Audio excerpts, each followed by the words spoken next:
Il faut donc se faire une raison. Les images du stade de recours en ébullition sont arrangées définitivement au rayon des souvenirs.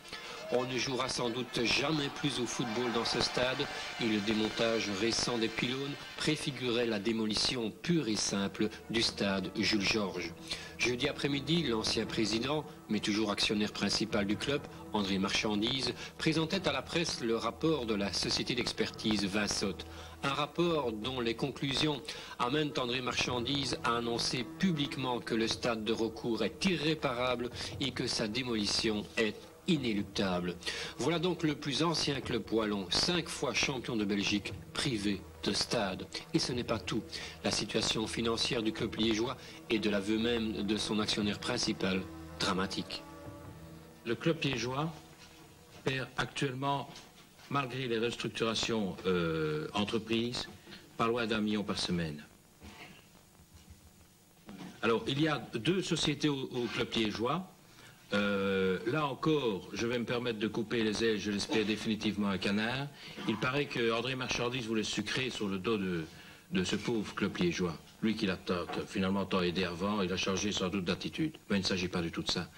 Pour obtenir des crédits supplémentaires, nous avons dû isoler les biens immobiliers de l'activité sportive, condition sine qua non pour que les banques puissent nous accorder des crédits supplémentaires. Aujourd'hui, le déficit cumulé des 2 sociétés dépasse les 250 millions. Le dernier délai fixé par les banques est le mois de juin prochain. Si aucune solution financière n'est trouvée d'ici là, ce sera sans doute l'aveu de faillite avec toutes les conséquences que l'on peut imaginer. De toute évidence, aucun investisseur providentiel ne s'est manifesté depuis que les dirigeants ont tiré la sonnette d'alarme. Les rumeurs, par contre, se sont multipliées. Et de leur côté, les supporters ont manifesté leur impatience, pour ne pas dire plus.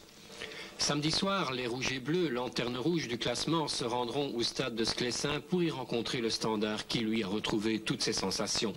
Il est aujourd'hui certain qu'une semaine plus tard, le dimanche 19 à 15h, c'est à Sclessin que Liège recevra Anderlecht. Cette rencontre constituera un test. Les supporters des Rouges et Bleus vont-ils en effet suivre leur équipe sur les bords de la Meuse? La réponse conditionnera peut-être l'avenir du club liégeois.